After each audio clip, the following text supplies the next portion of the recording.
Good afternoon, Professor. This is Preparing for the Future, Week 6 on Neo-Evolutionism. Question 1, describe Neo-Evolutionism, what it is, and what are the primary tenets. Neo-Evolutionism, if we look at the root of neo, new, abnormal, evolutionism, is a concept drawing from one of the main tenets, Charles Darwin's ideas on evolution and how society and technology are interfering with the natural processes of Charles Darwin's concepts of evolution and survival of the fittest. So let's go ahead and move to question 2. Provide an example of a technology that is altering or may alter human evolution. At least concerning the first world, if you look at how convenient everything has become, almost everything can affect our evolution one way or another. Food supplies have become so incredibly available. I never have to worry about vegetables being in season. I don't have to worry about my livestock growing to a certain, the slaughtering weight or age. I can always get everything, and this is all possible to, chemicals and hormones that are being added to our food supply.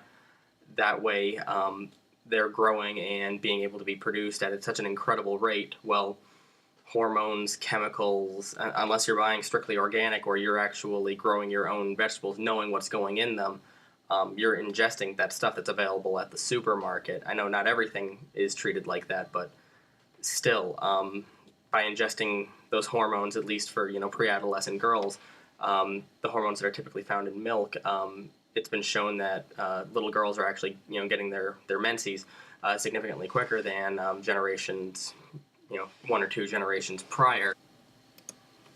And thanks to those hormones, at least for little girls, they're maturing and developing a lot quicker than what was typically available, again, like 1 or 2 generations prior, without the intervention of the hormones that are now naturally being found in milk, unless purchasing exclusively organic or you're raising your own milk. If we were to go ahead and look at medicine, modern medicine now, we have almost the cure for everything, almost. Though typically in medicine, because in a way medicine has become lazy to the fact that instead of actually treating something or letting it run its natural course, like a fever, there being, symptoms and diseases are being treated more with antibiotics. Now, with that, people think that these antibiotics are some sort of an incredible cure-all. However, if you don't complete the full course of an antibiotic, it's just going to come back bigger, stronger, faster, which is leading to, stronger viruses, stronger sicknesses, which in turn is just yielding stronger and stronger antibiotics, which is leaving the human body weaker overall. If we go ahead and look at something simple as a fever, people typically think it's important to just get the fever to break as soon as possible.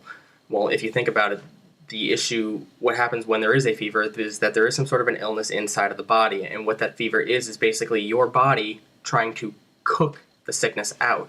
So it's very important to let that fever almost run its course without forcing it to break. Otherwise, whatever's in your system is going to go ahead and just keep attacking.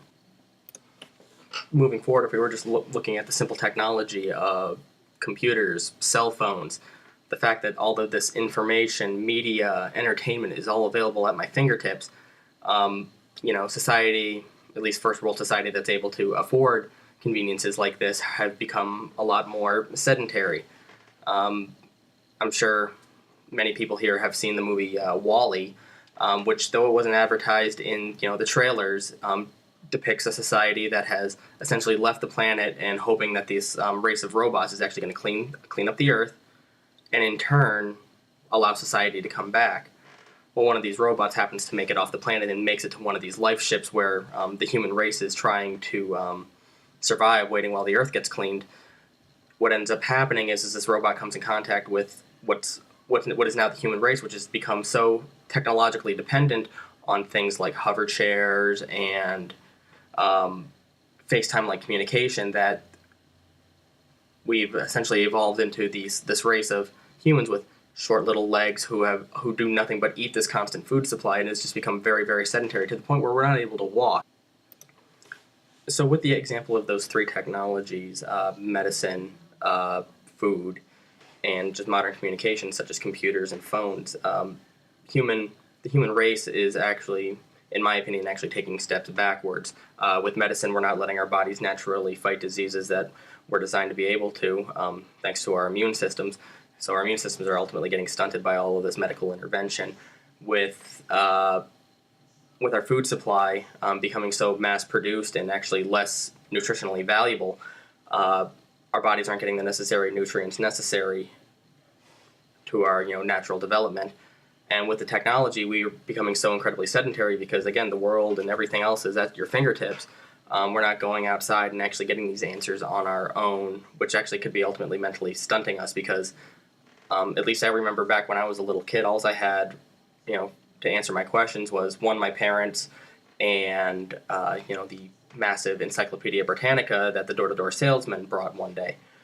Those were all of my answers. So there was no, if I wanted to know something, I had to actually look it up and find the answer.